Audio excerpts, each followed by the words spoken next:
Welcome to the WhiteSpring Bunker. These halls were built to safeguard some of the most prestigious members of the United States government. Now we are all that remains, though we are always looking for men and women capable of helping us restore what has been lost. In return, we offer this, our refuge from the world above. Please, take your time and look around. We've made great efforts to restore this place to its former glory. Welcome, member, to our little enclave. Welcome back, members. As always, I am the Operative, your designated tour guide and host here at the WhiteSpring. A new enclave is rising from the ashes of the old. Modus has promoted Lieutenant Colonel Valeria to lead the organization and continue to build a new force to further the goals of the Enclave in Appalachia. Operative Lilith, soon to be promoted to Major, and sole member of the new Enclave's Special Operations Branch, quickly garners a reputation as a walking horror and a terror to the enemies of the Enclave. We now follow the first tentative steps of our characters back into wild Appalachia. In this episode, we take a trip to Top of the World to witness the Colonel's preferred method of diplomacy, and then discover another secret deep within the WhiteSpring's bunker. WhiteSpring Operational Terminal. Enclave Archives. Mission Log. R56GU.3. Subject: Operation Urgent Traffic. SITREP: Caravan Echo Charlie 190. MIA. Team Echo was escorting a small caravan of Brahmin with technology recovered from the wreck of the 98 NAR Regional. Records had indicated that several U.S. Air Force mainframes were in transit and their recovery would facilitate further repairs to Modus. The team engaged and destroyed several bots guarding the location and found 3 crates matching the description of the mainframes. They proceeded to load the crates and prepare to return to the bunker. At some point south of the wreck, the caravan was attacked by parties unknown. Team Echo was forced to abandon the Brahmin after taking heavy fire and losing 1 team member and another suffering serious injuries. Addendum: 3 days ago, a hostile scouting party was discovered just north of the WhiteSpring. Enclave assets engaged and killed several of them, and took 3 prisoners. These prisoners were interrogated by Major Lilith. Interview tapes classified under Sigma Omega protocols. Interrogation cells sterilized by Assaultron units Beta Epsilon and Charlie Alpha. Along with Signet, we have identified the culprits of the stolen crates to be the recently established raider gang at the Top of the World ski resort. Cross-reference with Vault 76 records confirm the identity of several individuals from that vault who are leaders of the gang. Recommend retrieval of Enclave property using any means necessary. Report ends. Lieutenant Colonel Valeria turned off the terminal and leaned back in her chair, stretching. She'd been working long hours whipping the new Enclave into shape, and there were still more messes to clean up. Sending Echo up to the train wreck was supposed to have been a cakewalk, more of a training run than an actual assignment. Losing one of the team and the crates was definitely not part of the plan, and only highlighted the rawness of their current crop of operatives. It was fortunate for them that the raiders had decided to press south again, probably expecting easy pickings. Modus had picked up some radio chatter, and Valeria was able to position Teams Gamma and India to ambush them. They'd even followed orders to take prisoners. Valeria smiled wickedly, and they were handed off to Lilith for interrogation. It hadn't been pretty, and even Valeria had to turn off the tape after about 15 minutes, but it had gotten everything. Who they were, where they were, and who was in charge up at the top of the world. They'd even shared details of some of the other gangs who established themselves up in the hills, and the problems that they'd had with them. Valeria started to consider her options, and needed a bit more information. Modus. The AI's digital face popped up on the terminal. Yes, Colonel? Please forward the Vault 76 personnel files from the individuals we've identified at Top of the World. Downloading to your terminal now, Colonel. Valeria skimmed through the records. She vaguely remembered some of them from the vault, but to be honest, she never paid that much attention to what most folks were doing, while she and her parents were training. When she got to the leader of the gang, she slowed down. Very interesting, she thought. Definitely more of an intellectual, perhaps someone who could be reasonable. Coupled with what she knew about the rest of the gang and the issues they were having, well, a plan started to form. Valeria also looked at a map of the region, running her fingers along the road and railroad tracks heading north, past Top of the World and into the Savage Divide. At some point soon, they'd be sending teams up there, too. She started to put the pieces together in her head, then addressed Modus. Modus, where is Major Lilith? The Major is currently in the gymnasium. We have replaced 3 heavy bags due to significant damage inflicted to the facility. Please ask her to come to my office. I have a little assignment for her. Also, inform operations that Team Alpha will be heading out in 2 days. We're going to pay a visit to the Vokes at Top of the World. It's time we had a little chat.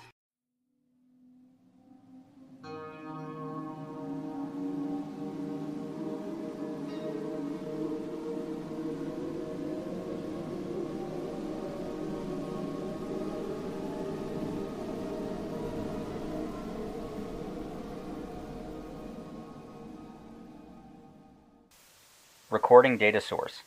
Signal intercept. Overlay Pip-Boy hack. Location. Top of the World Ski Resort.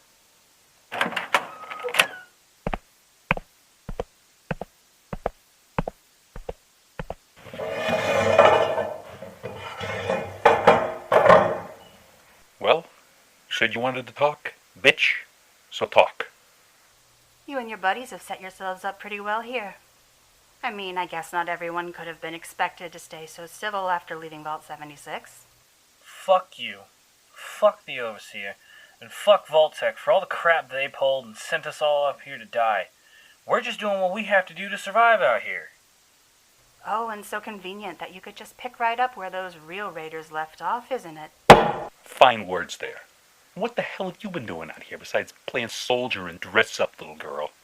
And what's going to stop us from taking you out back and having our fun and then dumping your body out for the muties to finish off? 2 things, really. First, the reason I'm sitting here now is that we captured, interrogated, and terminated that scouting party you sent down the mountain last week.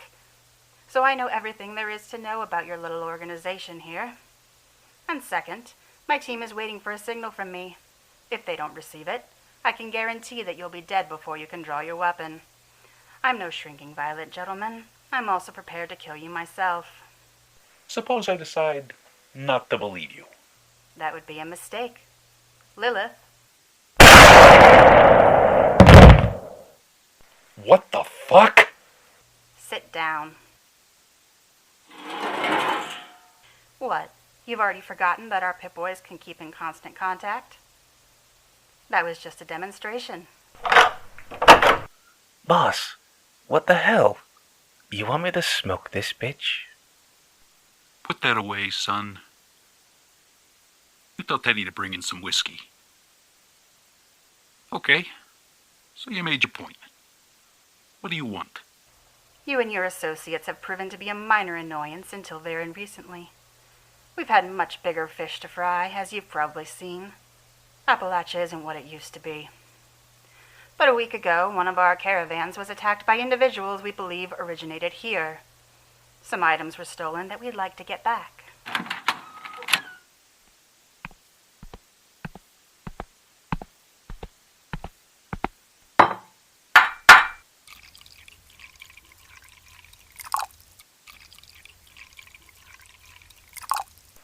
If you're sure of that, why don't you just come in here and get him?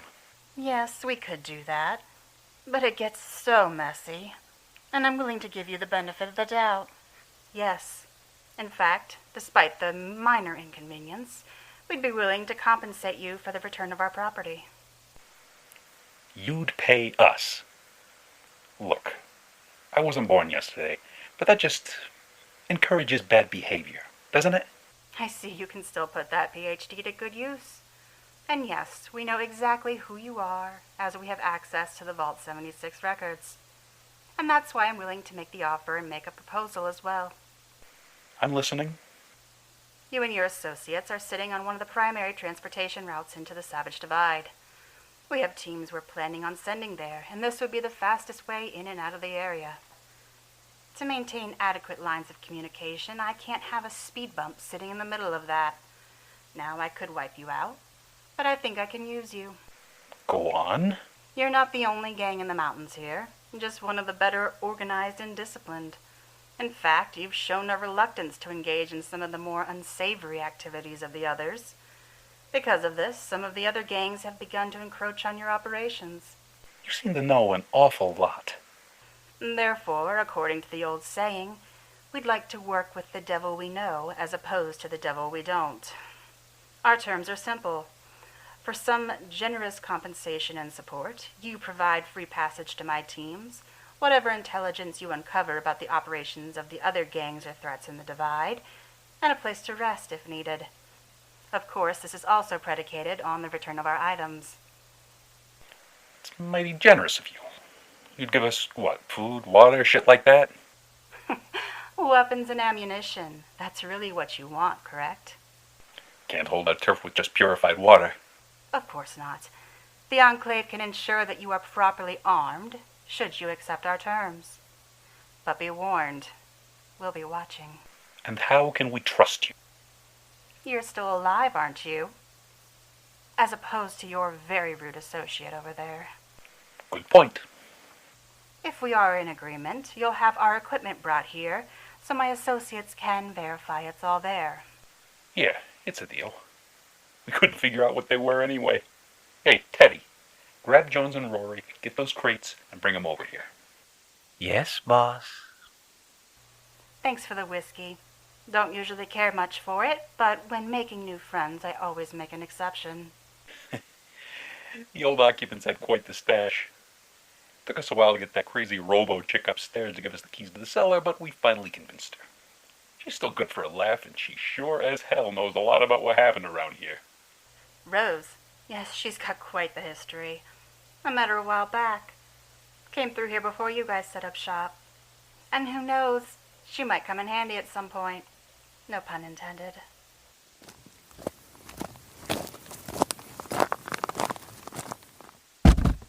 Here you go. I've held up my end of the bargain. When will you hold up yours? Looks all to be accounted for. Major, we're good up here. Come on up.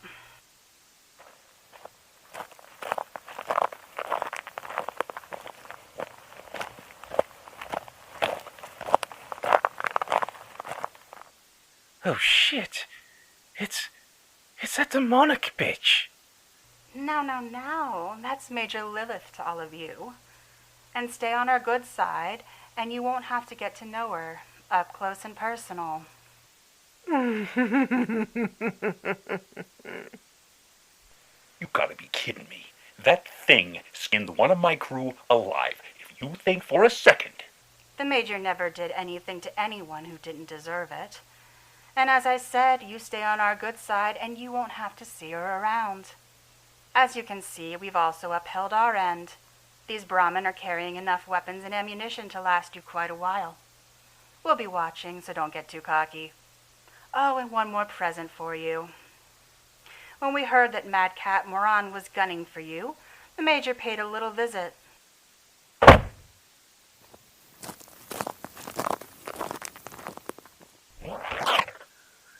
Holy fucking shit, what the hell?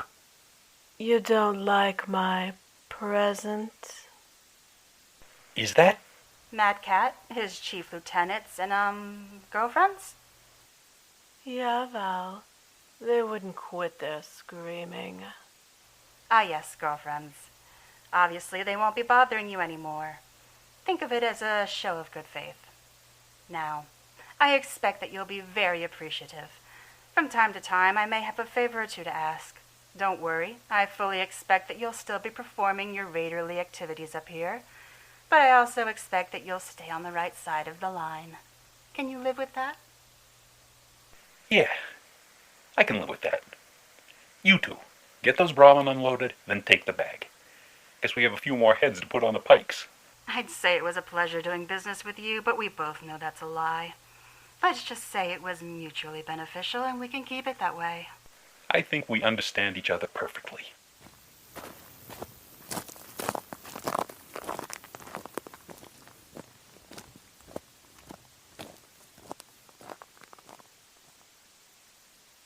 Remote recording enabled. Mr. Handyhack. Version 1.3. So we're just a bunch of hired guns to those bitches, boss? Shut the fuck up, boy. Mad Cat and his crew were gonna come in here and clear us out, and there wasn't a fucking thing we could have done about it. Now we got weapons, and we got us a business partner. And shit, if even half the things she said about that Major are true, the fuck do we have to lose? She's not the one I'm really worried about. That little girl calling herself Colonel or whatever? It's like looking into the eyes of a snake. She knows what you're going to do before you do. I met her kind before, in the Army, before Vault 76 in the war. Now, we're alive because it's convenient. I'll see how much rope we get, and we'll use this to expand a bit. But I'm going to make clear to the guys what the rules are now. But boss... You file that shit away and don't even think about it. Maybe, sometime down the road, if we're all still breathing, we'll talk. Right now, you do as you're told, or you're gone. Understood, boy? Oh, shit. All right, you're the boss. Get the crew together. We gotta talk, then I want you to head up and talk to Rose. See if you can convince her to get a line over to Max and his gang. He might just be in the mood to buddy up now that Mad Cat's gone.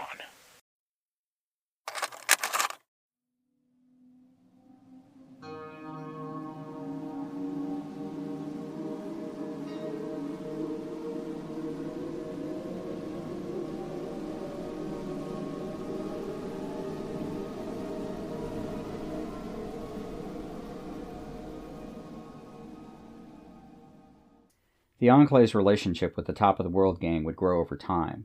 For the price of a few surplus weapons and a bit of ammunition, Valeria's growing teams would be able to travel up to the ski lodge, resupply and expand their influence into the Savage Divide. The death of Mad Cat and the dissolution of his gang kept the other raiders in check, and while the occasional caravan would be robbed or settlement raided, the former Vault 76ers turned raiders were pale imitations of David Thorpe's monsters from back in the day, and when an individual crossed the line drawn by Valeria, Lilith would pay them a visit, and it became the stuff of spooky stories told by the raiders around the campfire. Alpha Team returned to the WhiteSpring Bunker, and Lieutenant Colonel Valeria had just enough time to get caught up in her paperwork before she was suddenly confronted with a blast from the past.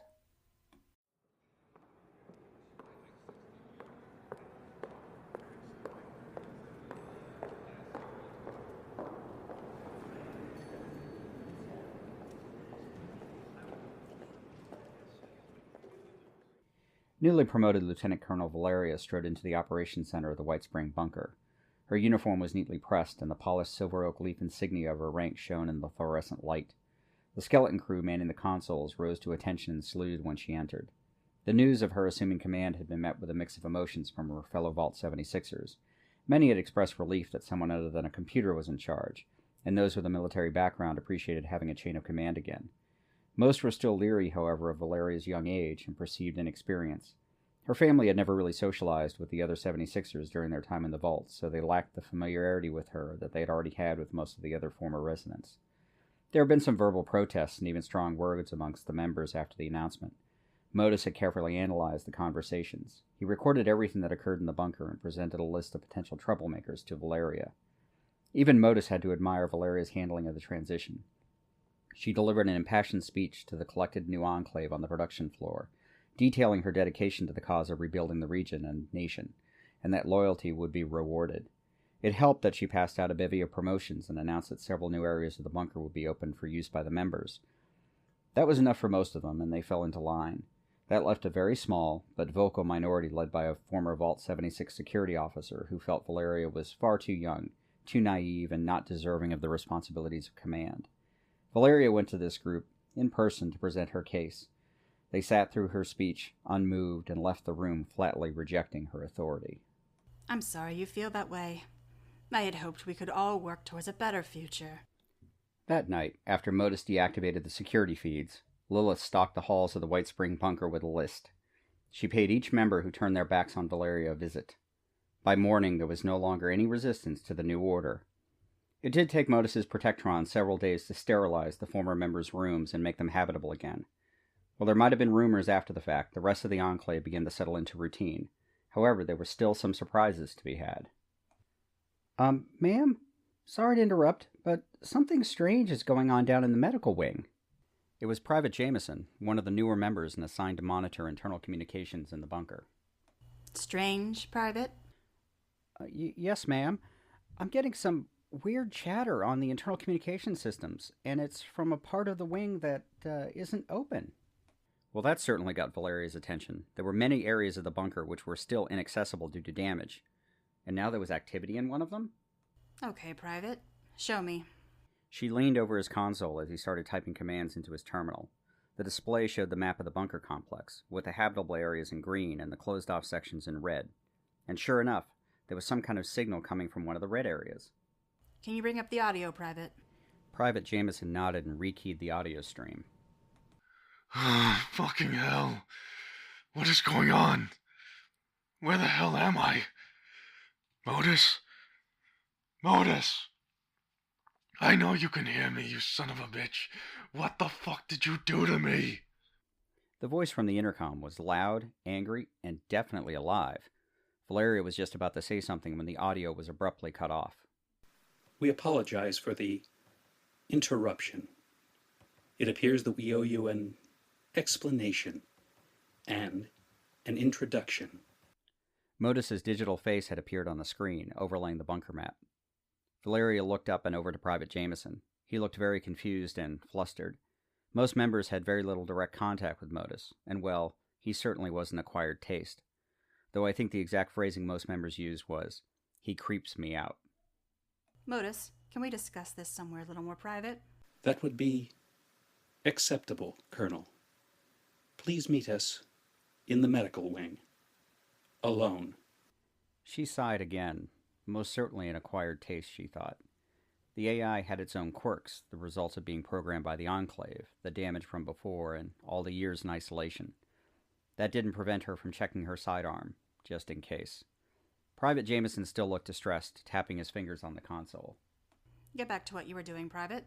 I'll speak with Modus and get this cleared up. And Jameson, keep this to yourself. That's an order. The private nodded and wiped his brow. Valeria adjusted her cap and left operations, letting the duty officer know she was heading down to medical.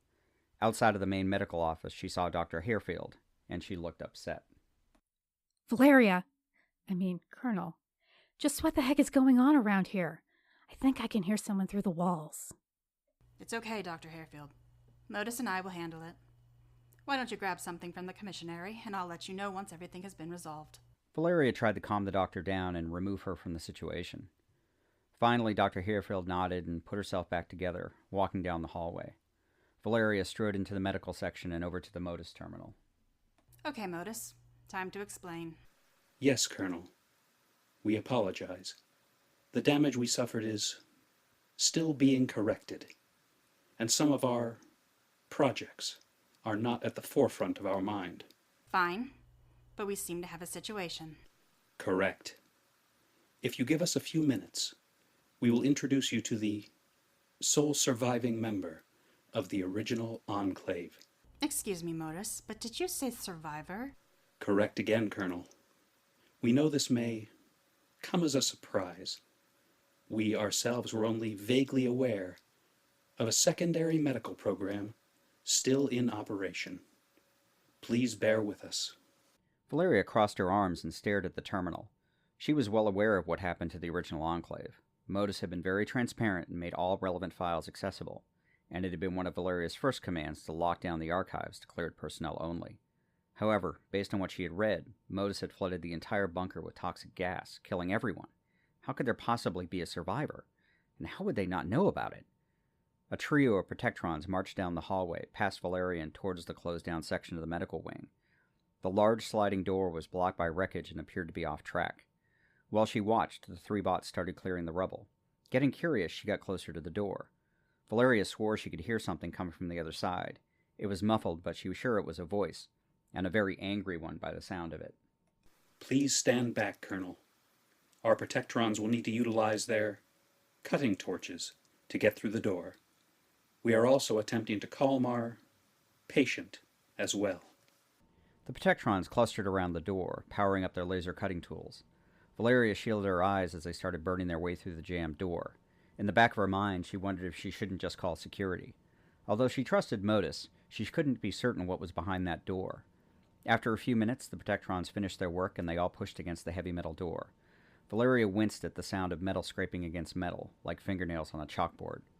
The door slowly pushed past its support and went crashing to the floor. Once the dust settled and the sound ceased reverberating down the hallway, she heard, What the fuck is this? Some kind of joke? Are you trying to kill me again? Modus? I'm gonna kill you, you bucket of bolts.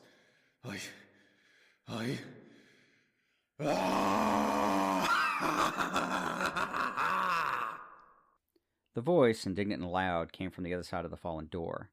Valeria was just about ready to head inside when she was caught off balance by a half-naked man in a hospital gown running directly towards her, yelling. On pure instinct, she reacted and punched the man in the face, putting him out cold on the floor. She knelt down and averted her eyes as she reached over to cover up his, get him covered, and checked his pulse to make sure she hadn't killed him. There was a pulse, and she could finally get a good look at this Enclave survivor. It was hard to tell his age, with the scraggly beard and being slightly emaciated. There were scars on the side of his head, and there were IV marks on his arm and a medical bracelet on his wrist. Valeria turned the plastic bracelet around to read the patient information. Stein, A. Sergeant, 2086. Colonel, meet Sergeant Andrew Stein, last surviving member of our original Enclave. Modus, please call Dr. Harefield and get a medical team down here to get the sergeant into our facility.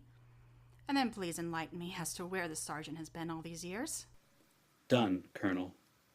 I expect the team to be here within moments. Sure enough, Dr. Harefield and her 2 nurses showed up promptly, followed by a medical protectron. She was taken aback by the man on the floor and even more surprised when the colonel told her who he was. She ordered the doctor to take him and put him in an isolation room, examine him, but keep him sedated until the colonel could question him directly. She was also not to speak of the man to anyone else in the bunker. With a nod, the doctor proceeded to gather up the patient and disappeared back down the corridor. After making sure she was out of earshot, Valeria turned back to the terminal. Okay, Modus, just what the hell is all this? As you are well aware, Colonel, when General Santiago's men moved to apprehend President Eckhart, they also decided that we were no longer necessary. The sergeant was one of the loyalists, and he attempted to prevent the demolition charges from detonating. Unfortunately, he did not succeed. The sergeant was caught in the explosion and suffered serious injuries. He was also blown into one of our secure server rooms, which was locked down when we fixed the problem. We found Sergeant Stein during cleanup. He was alive, but severely wounded. We assigned a medical team to operate on the sergeant. While the operation was successful, he has been in a coma. And what happened, Modus? How did he end up in a closed-off section of the bunker? Unfortunately, the process to repair the damage we sustained was imperfect. The subroutines dedicated to the sergeant and associated data were shunted into a separate system. While they monitored the patient, we received no notifications as to his status. And he just woke up? Apparently. The sergeant had suffered a severe brain injury. We were not sure he would survive, though if he has recovered, he could be an asset for the Enclave. Valeria thought for a moment. So much data was lost regarding Enclave operations after the war when Modus was damaged. The sergeant might know where some of the other bodies were buried, so to speak. Okay, Modus. Have the sergeant's service record downloaded to my terminal. I will review, and when he wakes up, well, then we can have a little chat.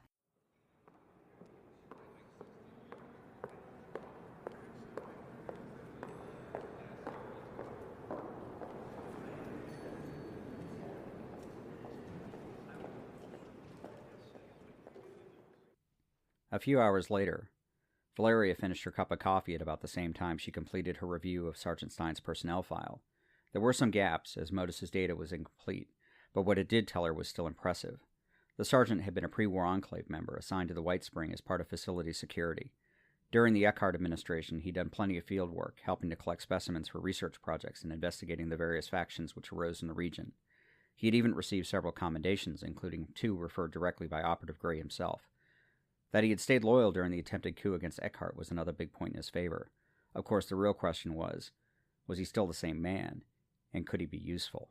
Only thing to do is ask him, I guess. Reaching across her desk, she keyed the intercom. Dr. Harefield. Oh, Colonel! I was just about to call you. Our patient is awake. And kicking. He's quite agitated and demands to talk to Modus and the person in charge. I've had the Protectrons corral him, but... Oh my. Put that down this instant, mister! Sorry, Colonel. He's a handful. Can you please hurry while my medical facility is still in one piece? There was more yelling in the background, and the doctor turned off the intercom. Valeria grabbed her cap and headed back downstairs to the medical wing. Along the way, she grabbed 2 privates and an assaultron, just to be on the safe side. The closer they got to the medical wing, the louder the shouting got. God damn it. God damn it.